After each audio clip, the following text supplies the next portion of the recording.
Hey everybody, my name is Michael Fielding and I'm with the Free Academy. I'm currently in Houston at the Jenner House, in the Jenner Gallery actually, surrounded by some beautiful glass pieces and this painting and some more glass work by Eric DePan. And I guess that's it for me. I don't like laws very much. That's my catchphrase. All right, where are you at? Wait, who's next? Okay. Oh, maybe all our things are different on the bottom. Yeah, I think they are. Anyways, I'm John Macon, and I'm out in New Zealand, actually Queenstown, New Zealand, and we have a visitor here from Austin, Texas. Hey. So, yeah, trying to spread some international love and get people out of that, our ever-beloved Texas paradigm. Cool. How about you, Jared? That's me. So I'm Jared Reyes. I'm coming to you live from Austin, Texas. And screw it, I'll go with the catchphrase. Mine is Apple is for lovers, and this is Apple. What up, Apple? All right, Steph, where are you at? I'm Steph. I'm in Houston with Rusty, and I'm in Montrose. If that's like another good like specifier. That's all I got. Cool. Tyler.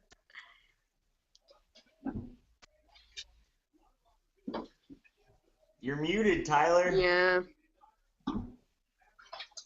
Sorry, how about now? You're good.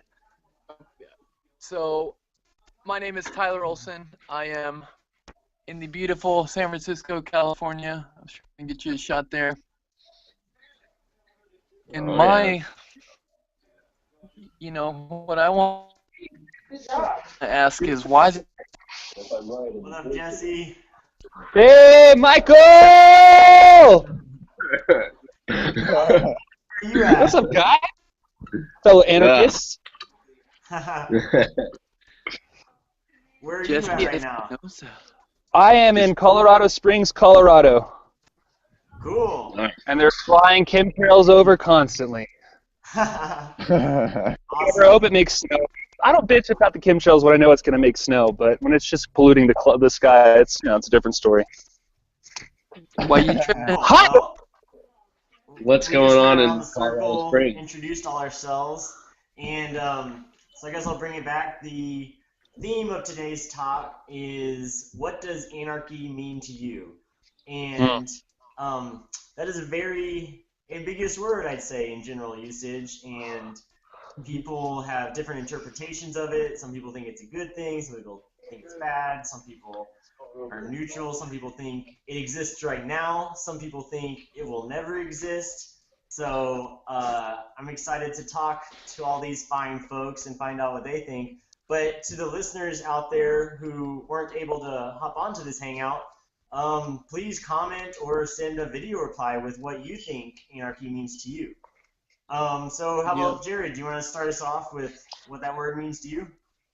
Yeah, I think it's a word I'm still trying to discover its true meaning. I would identify as an anarchist, but I'm still trying to figure out its actual meaning. I would say, to me, I think anarchy is actually a position of compassion and respect for the individual and for other individuals to organize their own life, as opposed to attempting to try and organize their lives for them, or as opposed to maybe operating from a perspective that someone else could possibly know what's best for someone else more so than the individual themselves, I guess is. To bring it back, I guess it means, or it's derived from the idea of no rulers, and so I think that's how I see fit. Let everyone govern their own individual actions as opposed to utilizing a third-party force, or however you want to define a government, to impose those rules upon the individual. But then, Jared, who will build the roads? I will. The wheels of our tires. We'll make paths through the dirt. That's fine enough. Right. Works for me. Yeah, there were roads long People before. out back can make it. You know what? Fuck it. Right here. Right here. You got shoes on your feet, you can fucking walk.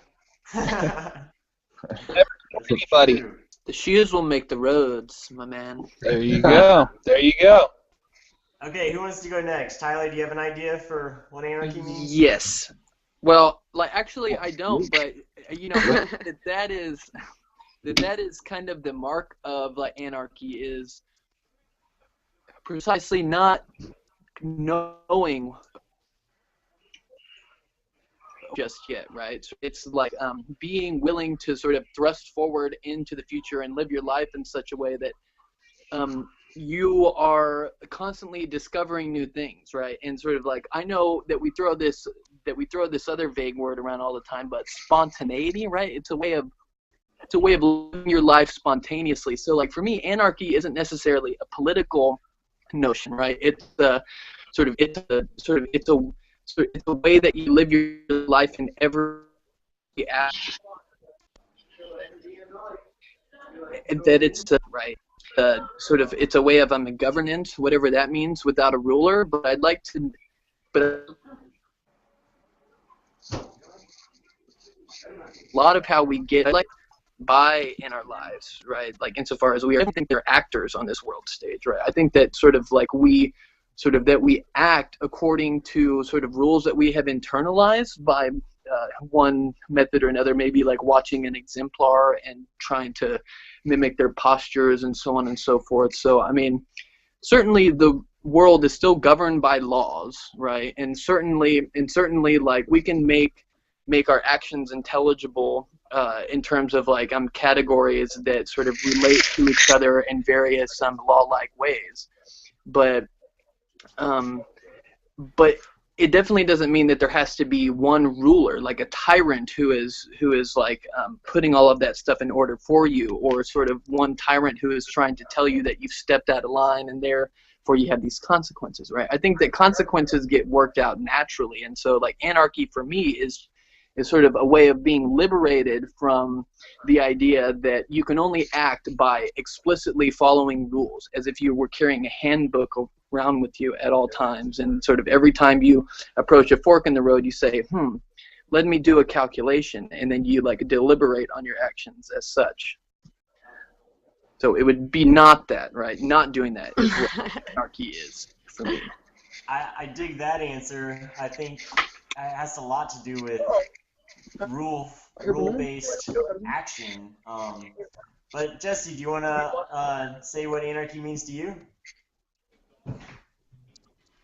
Jesse? Or how about Steph? You ready? It means the lack of greed.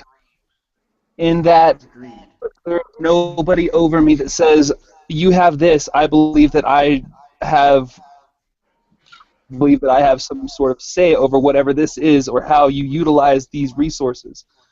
Anarchy to me is waking up in the morning and going to bed at night, and in a time in between doing exactly what you want to do without anybody saying, hey, you can't or shouldn't. This is how a life should be lived. If you want to do something, if you feel like it's in your heart to go outside and build something, then fucking go do it. Go fucking whatever. Don't give a damn about regulations saying you can't collect rainwater, you can't do this, you can't do that because you owe us taxes or it's some federal fine. Do it. The only way that we can consciously rebel against them is to stand up against it and say, you know what, this is an unjust law that I don't agree with. Nobody asked me if I wanted to pass this law. I don't fucking sign on to this. I want to collect my rainwater. I want to make a barrel and I want to fucking harvest that and filter it and drink it for myself because that's my right. The government doesn't own the cloud. They don't own the rain. They don't own the land that it falls upon. That's my shit. And if I want to say, hey, you know what, that is my fucking right to say, that's my water, that's my water. Nobody else should ever have dominion over that. And the fact that it's come into such a monetary state of mind that everything has to be gained upon or earned upon or taxes have to be collected upon, it's just that's exactly the epitome of what's wrong. And these people out in Oregon that are doing Bundy 2.0, God bless them, dude. They're standing up to the Fed. They're saying, hey, these guys are wrong. They're making laws that are wrong that we don't agree with, and we're standing up to them. And you know what? They won once before, and maybe a lot of people have already said online that this is a kind of a cause without a fight without the wrong cause, or with the wrong cause or whatever, to say that they're in the right place, the state of mind, but they're going on to fight this fight in a situation that maybe it's not the best place for them to do. For the situation, it's going to attack 3%ers, it's going to attack the Second Amendment pro-rights people, it's going to attack those people, and we're going to be victimized as a result of that, because the media likes to portray us however they like to portray us in order to spin the mind of the average American citizen. Anarchy to me means that all of this is completely justified. That what those people are doing, taking over that federal building, go for it. We paid for for those bricks, for that mortar, for those windows, for that AC. Fuck it, that's ours. Yeah. Smoke weed every day. Yeah, and notice how the way that you started that off by saying that it's a lack of greed, right? I think that carries with it something like this. So right, you talked about collecting rainwater, right? Do you won't impinge or impede on somebody else's needing the rainwater if you see that they're in need of it, right? Because it's founded on this sort of idea of not being greedy. So it's not like you want all the rainwater for yourself, but it's just that you have to put into question. You're like, why does the government want to put a tax on me collecting rainwater? Is it because these people have yachts to pay off, or what? And if it's because they have yachts to pay off, then that's not cool, right? But if it's coming from an honest place where they genuinely think that it's going to protect other people because you collecting rainwater is going to sort of, I don't know, make this person suffer like internal bleeding and die a horrible suffering death, then maybe we'll consider not collecting that rainwater. But I mean, I would have to really check the sources on that. And mind you, this is all in a climate where the CEO of Nestle wants to capitalize on water production. Yeah. In sales, in consumption. They want to take it from a basic human right, which we've been guaranteed in the International Declaration of Human Rights in 1943. Whatever you subscribe to UN, that's your own thing. But the thing is, water is one of those things that is guaranteed to us, and it is. I mean, it might be on a piece of paper. I know, Michael. I know. But the thing is, it's still. It's common sense. If you are a human on this earth, you require water, you require food, you require shelter, and you require oxygen. It's the things that you need. And to say that somebody is allowed to charge a price for every person to consume water just to maintain survival. Oh no. Where's my gun? I need to clean it. Somebody needs to catch a bullet for this shit. That's the thing. These people in Oregon, they're fucking taking a stand. They're standing up. They're making a stand. And I wish to God I had not sold my AR-15. I wish I was with them right now. I wish I was risking my life for this because I believe in it. This country is by the wayside due to laws and everything else that's happened in the past 100 years since Woodrow Wilson signed the fucking Federal Reserve into being. Fuck it. It's up to us to take it back, and nobody else is going to do it for us. No other foreign country is going to invade us. It's up to us to arm ourselves and take back what deserves to be ours. If y'all don't mind, I'll hop in next and say what anarchy means to me, and then you get to Steph and Sean. But I actually come at it from a little bit of a different angle, I think, than Jesse. I think I agree with a lot of the conclusions, but I'm not a believer in rights personally, and I don't believe in needs either. I don't think you actually need water. You just want water because you want to keep living. You don't have to. You just want to.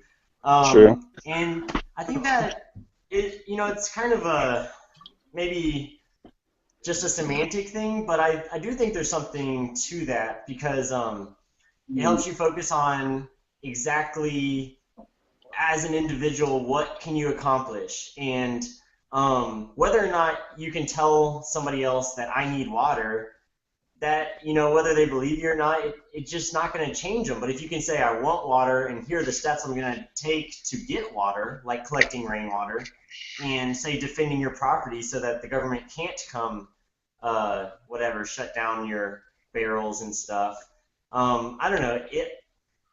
I think it's useful mainly for my peace of mind more than maybe as a useful term, but just because, like I said, it helps me focus on what I can do, and I think anarchy is about taking that personal responsibility and not blaming others for the problems, that they're causing, but instead realizing, you know, regardless of what the government's doing, or the government is an illusion to begin with. I think there are only government employees, but regardless of what they do, I can go out in the forest and I can live free. I can avoid all law enforcement. Like, I can take that on myself and make it happen. And I have done it both on the boat and out in the woods in Houston and Austin.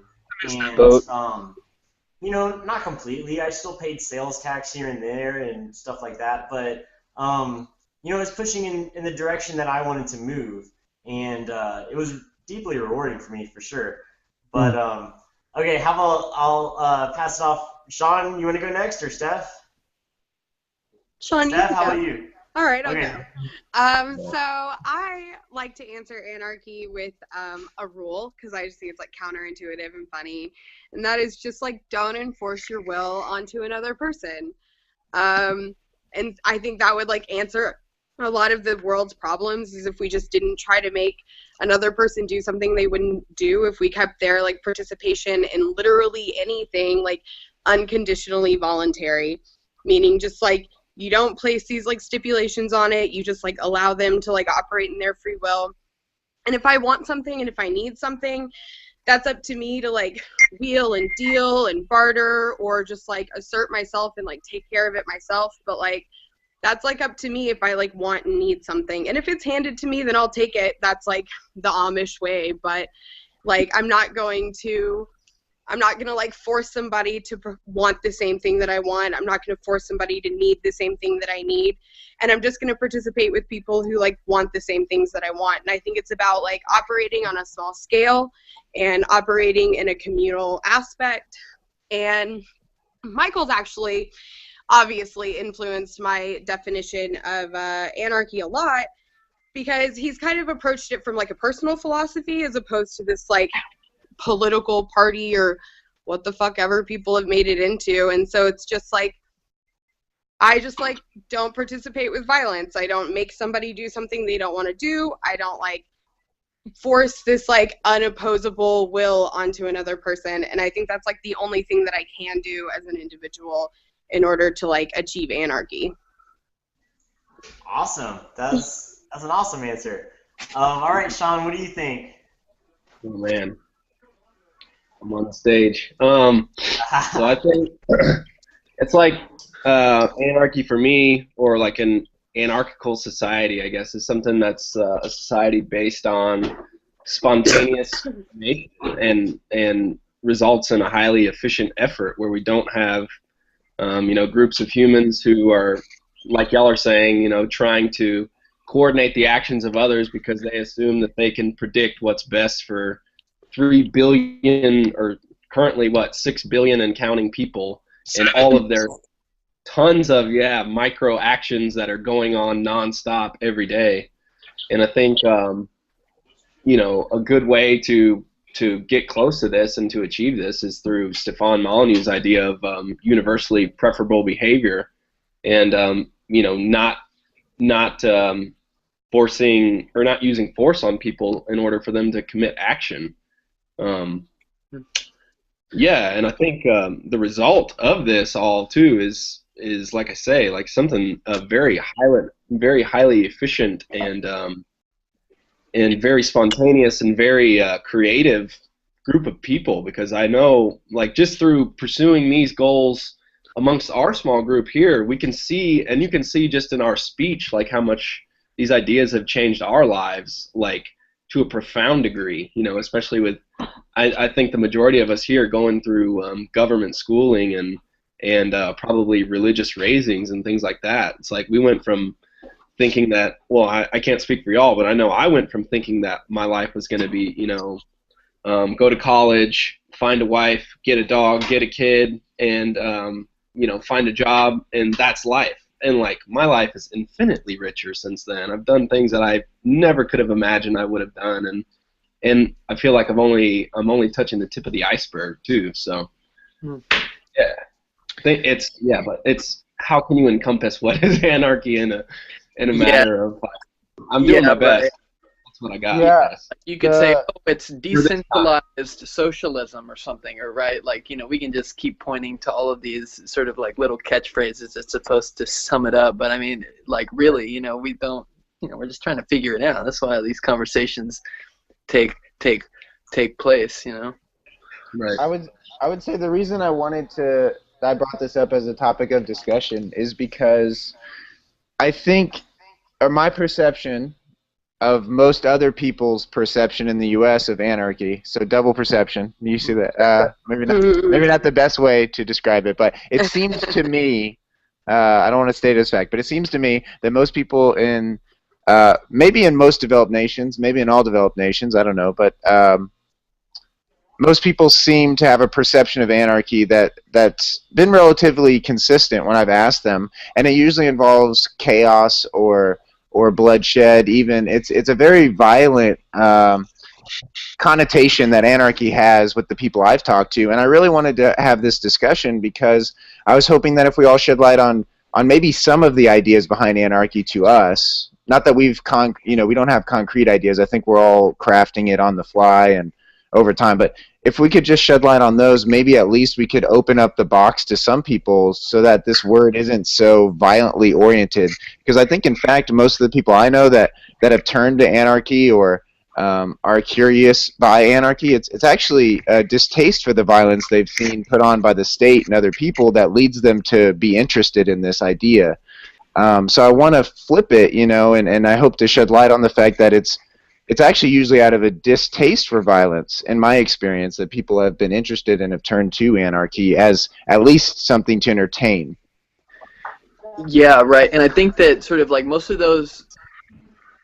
Yeah, hang on. Like, I'll just say one thing really quick. And I think that most of those ideas of anarchy come from a place where people conflate like egoism with anarchy. But I think to sort of like elaborate on the way Steph was putting it, I think that a lot of this could sort of become more plausible if sort of we're talking about like groups of people that can reduce their desires, right? And sort of, maybe Michael doesn't want to say that we like reduce it to just what we need because, I still think that things that we want are very necessary. But I think that sort of arbitrary thing.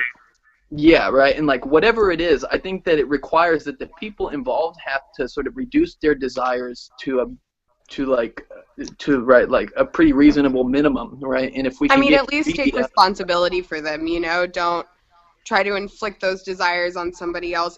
Allow your desires to be as great as they want, but don't make somebody else like sacrifice their own for like what you're trying to achieve, Make them as transparent as well. Yeah. See, I look at this and it's. Sorry, go ahead. One of the parts of it that really appeals to me actually is and I think we've all hit on it a little bit, the spontaneous order that can emerge when you allow people to make millions of microtransactions between themselves, but without any hindrance. Bottom-up emergence, as Jared is telling me to say. But it's this idea that if you don't regulate things, people will regulate it themselves through their daily interactions. So I meant top-down regulation at the start there. So basically, if you don't tell people like something is illegal, but if they don't find it useful, or if they don't find it, say, beautiful or ethical, they will tend to not spend their money at those places, and then that company will feel the regulation of the market rather than the regulation of, say, a few people in a room who are elected representatives, but who can easily be bought through lobbyists or, hit hammer backdoor deals. And that kind of speaks to Sean's transparency too, I think, where if you just let everybody do the transactions they want to do, then the money will naturally flow to the most needed / wanted services, and those will grow, they'll become more efficient with time, and then everyone's better off. So a lot of it, for me, is both the individualistic side, which is where I don't think it's, I want to say ethical, but I just don't think it's cool to tell someone what to do on one hand. But then I also think people will find more of their needs and desires met if we just let everybody trade however they want to trade, basically, and let the money flow where it will. Let me ask you this.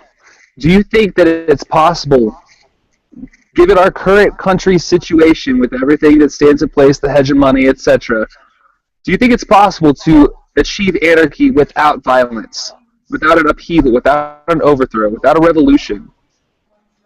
I do, because I think anarchy is a perspective that an individual can adopt.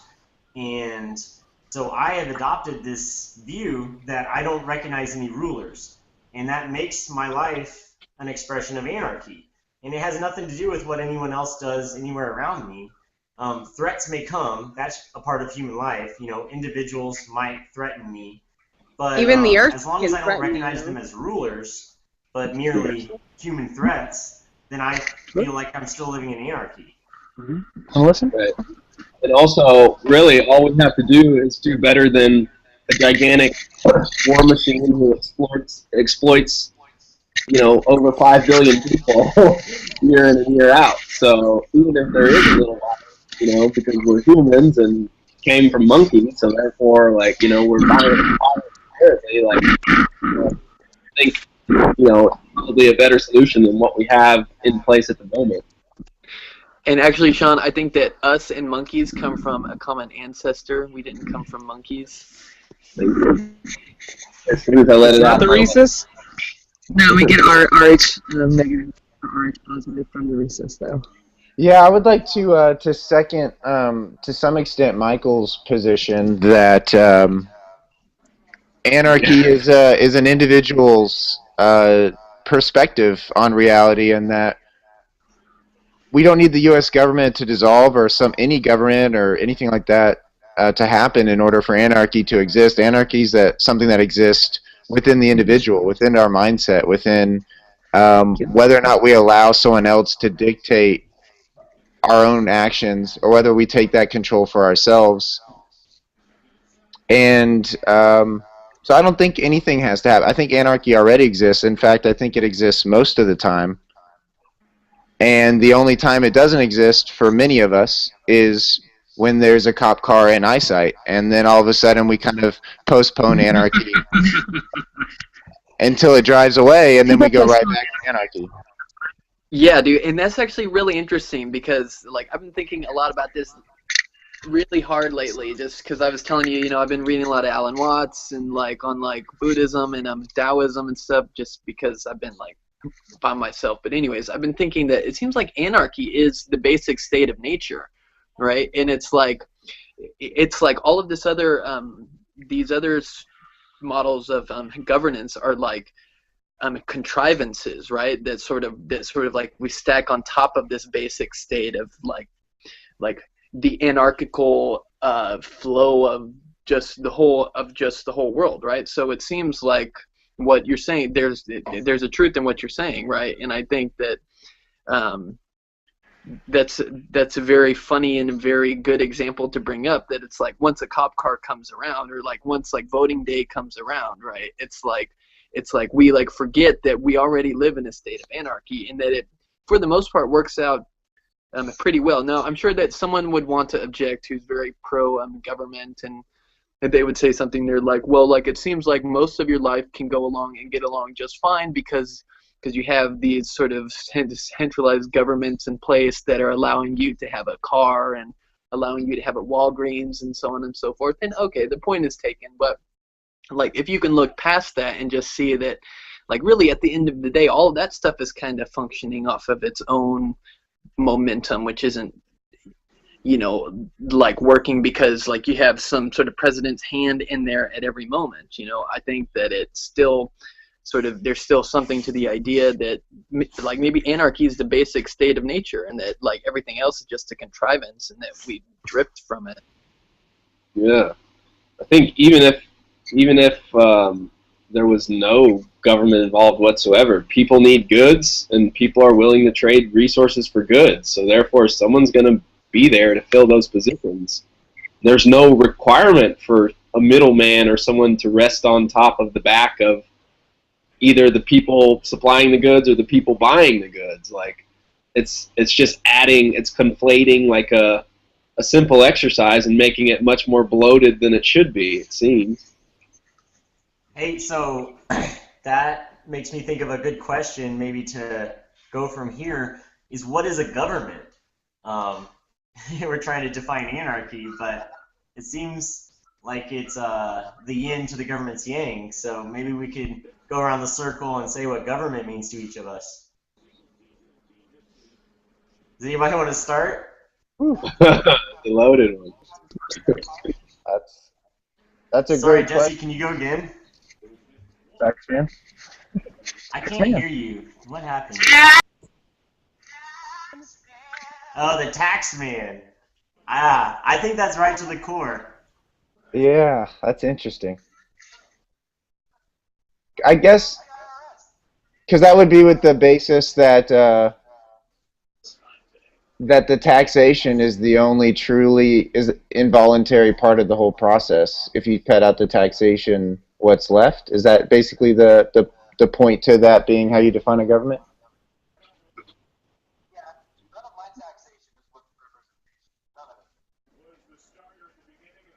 Yeah, that's a good point too. I think there is another part besides the tax, though, because theoretically the government could print just as much money as it uses every year, and then they could spend it into the economy, and they could fund all the things they want to fund, but they wouldn't have to tax anybody.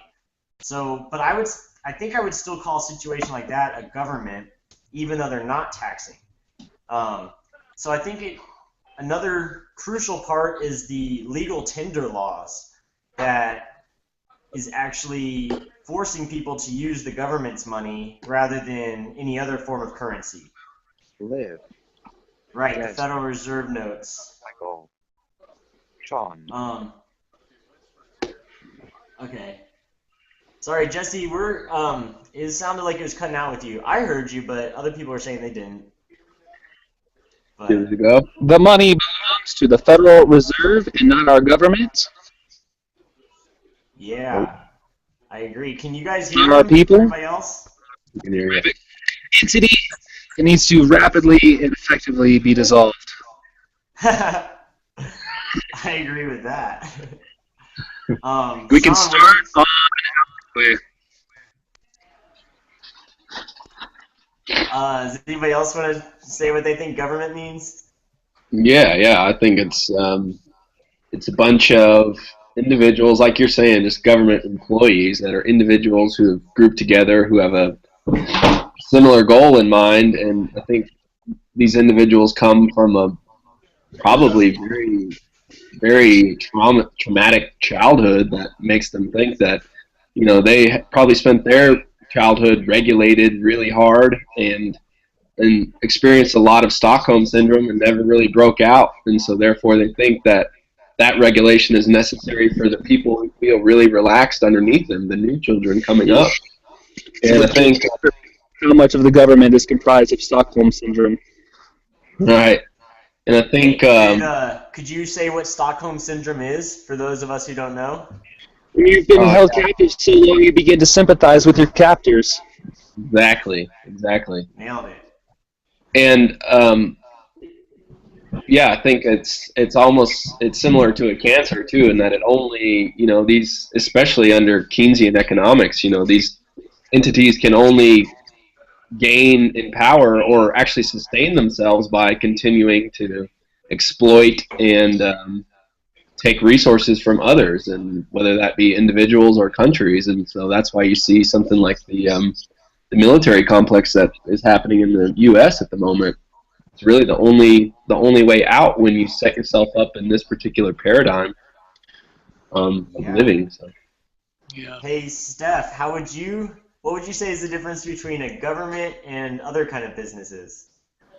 Or is it a business? It's absolutely a business. I think that a lot of people do need some sort of like pacifying mechanism, and I think that comes in the form of like a government or a religion. So the part where people are given a set of rules that they have to adhere by, I don't so much like oppose, because I think it gives a lot of people like comfort.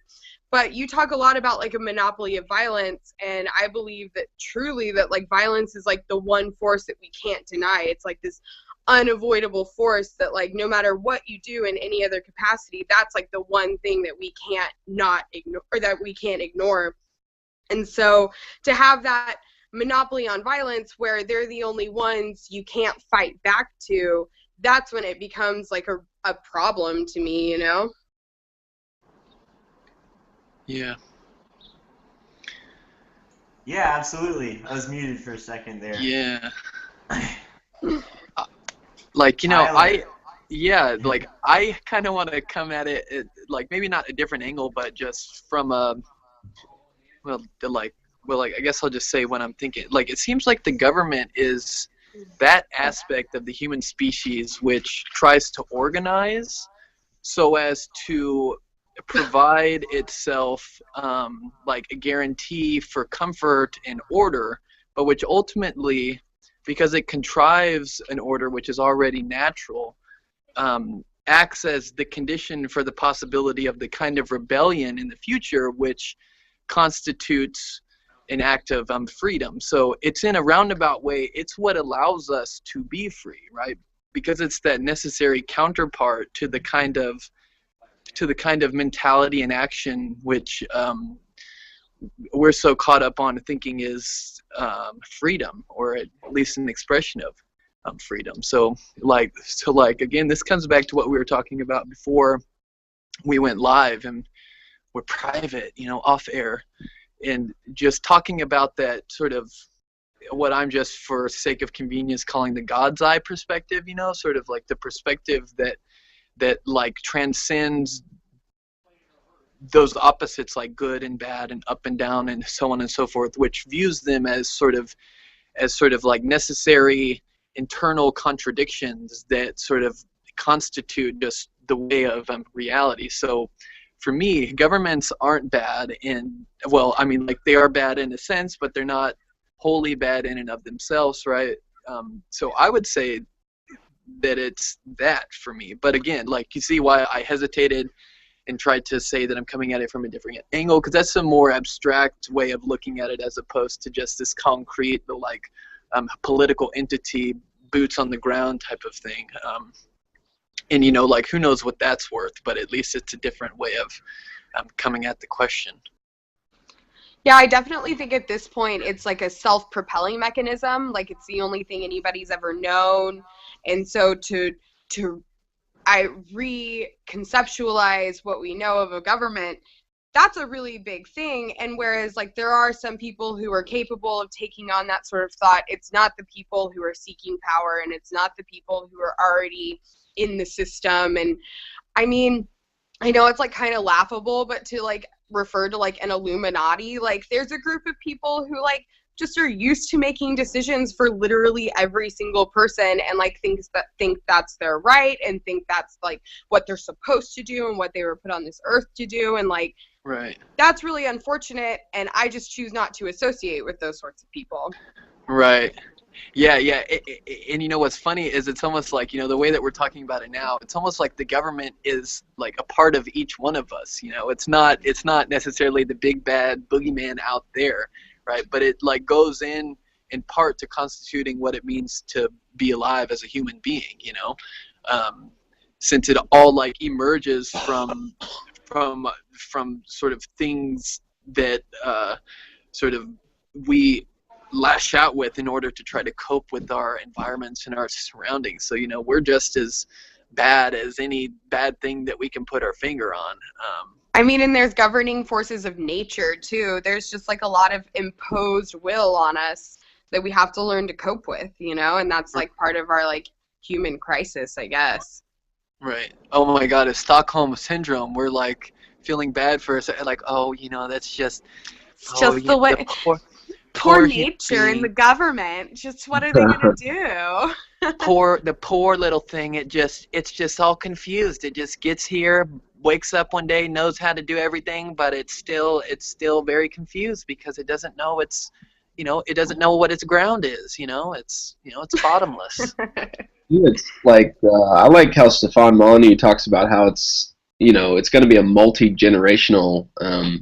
Well, yeah, just it's a and like Michael says, what eternal vigilance, like it's going to be a long-term fight or whatever, long-term changing of course in order to make our situation very much different, so that if we have children that are at this age, and say how many ever 50, 60 years, like they're a little bit more free, and these ideas are a little bit more commonplace to them, and yeah, that it's, like I feel like just as we're very much touching the tip of the iceberg in these podcasts, it's very much the same way in this ideal society that we're looking for. Is like, this is only really the beginning, and we can say these things using the internet without worrying about a king cutting our balls or our head off for saying it. I think it's very much just the beginning, and yeah, we're very crucial pieces in a long-term game. That's why I like the idea of it being a personal philosophy, because, like, to me, true anarchy doesn't feel tangible in my lifetime. Like, I don't think I'll ever see what I idealize anarchy to be. And honestly, I don't want to have children, so I'm not very invested in the future. I'm only invested in, like, me and my perception and my scope, and, like, so I can only just, like, take on what I see every day, and that's, like, just, again, like my personal philosophy, that just seems like a more tangible way to deal with it. Right. I liked what Tyler was saying about how the government is actually within each of us, and how, if I'm going to say anarchy comes from within, you have to say government comes from within too, and how I think it's this projection of our fears, because you can't be ruled if you are fearless, is one of the things I've kind of noticed. Like, you can't coerce somebody who is ready to die, and there's just nothing you can do to make them do anything you want if they're not afraid. And so, in a lot of ways, government is a projection of our own fears out into the world, and then we let it kind of come back and control us. But without those internal fears, I just don't think this entire structure could exist. And that's why I love harping on just overcoming fears as kind of the way of striking at the root of government, really, because if we all work on ourselves and embrace the anarchy and the spontaneous order and the bottom-up emergence of complexity, rather than kind of deluding ourselves with these ideas that if we just elect the right people and give them control over the right people with guns, and we have enough guns, then we can have an orderly society. But I think it's just going about the whole wrong way, and you gotta look within first if you want to change the world. Yeah, well, I think it's an interesting. I think it's this false dichotomy that government creates order, therefore without government there is no order. And I think when we talk about government, even though I think we have views where we recognize that that's not an accurate depiction, I feel like we still in our language get caught up implying that government equals order. And I can't remember exactly what Mike just said, but something that he said seemed to somewhat imply that government causes order. Well, it's our projection of fear.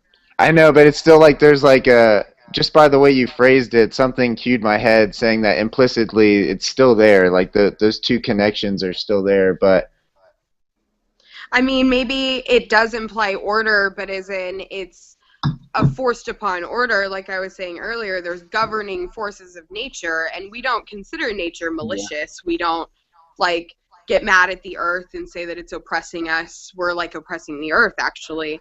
So like I think it's just this like order that's placed upon us, and that's why I like the idea that it's like inside of us, and the idea of anarchy being a personal philosophy, because it really is just like our own personal pacifying mechanisms to help rein in our like infinite subconscious, Yeah, I like Mike's comment about fears, though. That government is just a projection of our internal fears. Mm-hmm. But the flaw there or it's not a flaw.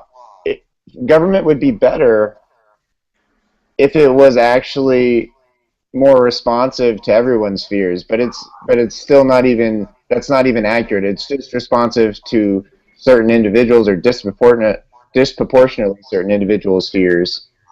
And I think those individuals are typically those in power, and their fears are losing power, and therefore government ends up being this force that at its core is just to maintain existence rather than create the order that we're all talking about it as if it does. Mm-hmm. I think another big part is also the illusion of control, and not only for the politicians who kind of are in these so-called positions of power or whatever, but also our own internal illusion of control, and how, like Jared was saying, we all have this feeling that somebody needs to do something almost, that like, and if nobody's doing anything, it scares the hell out of us. Like, if nobody's in control, then we're all dead or something. I don't know. And I think it's also because, well, I think there's a lack of showing people how this bottom-up emergence works. And, I just love watching flocks of birds because every time it reminds me that, like, you can have this beautiful, organized, group of individuals cooperating, but there's not any one of them in control. And they didn't even talk amongst themselves about how they were going to fly ahead of time. They just started doing it, and it worked. They're like literally not capable of talking to each other. Like, that's what's crazy. It's not that they chose not to. They're incapable of like talking to each other, and they were still able to like form this cohesive mass. Like, that's amazing. It's almost like our communication and our like individual voices is like a hindrance, which, like I say a lot, our sentience is our demise. Like, I think we're always looking for like some form of correction because we just have to. What else are we gonna do? I think, yeah, individuals can, each acting independently can form a cohesive collective, but enforcing a collective does not allow an individual its own independence, I guess. It's like it works one way and perhaps not the other way. You don't have to, you don't have to enforce a collective way of thought for it to arise. It can arise on its own. It's the whole bottom-up emergence thing, just said in a different way. And I think like you can see the same with fish, like just those massive groups of fish that swirl and do all sorts of crazy things, and same with humans. You put a camera above. I've seen this video where they put a camera above a street in New York City, and you have the humans crossing the street, and they all just walk at each other, and of course they just fit right through each other. And I think this goes hand in hand with what you're saying, Jared, that in these big groups of birds and fish and people, sure, there's going to be tensions. There's going to be people who bump into each other, and birds and fish that hit each other and kind of regulate each other. But in the end, it's not, the total sum or the total outcome of it is positive. It all works. The movement is established, the goal is achieved, and that's what's important. Sure, maybe this guy wants to sell all his candy for $1 million, but someone's only willing to give him $800,000. But whatever. Maybe you didn't get exactly what you wanted, but the sum total thing is like there was no violence involved, and everyone worked, and that person got a product, and this person got resources for their product. So that's some dope ass candy. But that's the most sour candy on the planet. I don't know how much that's worth. A lot of lemon trees. Yeah, no, it goes back to Marsha. I lost it. That thought is just lost in the ether of the universe. It's gone. Well, my question now is: does anybody know what time it is? My phone won't let me look at the clock. What's late? 6 p.m. Central Time. 6 p.m. Central Time. Okay, perfect. 1 p.m. Monday. Dude. Hey, yeah, I mean, what? I think that I'm probably about to go because I'm gonna go eat some grub before I go to work. But I was gonna suggest also maybe, I mean, like, of course, y'all can continue talking and go on as long as you can, but, like, I think that for the sake of our watchers, that we should probably try to keep these videos to like, between 30 minutes and an hour and a half or something like that, because, you know, people's attention spans, especially if you're sort of new to thinking about things along these lines, right, it can sort of, like, your attention can dwindle very, very fast. Yeah, we're a lot more entertaining to ourselves than a bunch of strangers. Yeah, and right, So, like, and who being fucking has the governed by the time? clock. Being governed by the clock. No, by attention spans.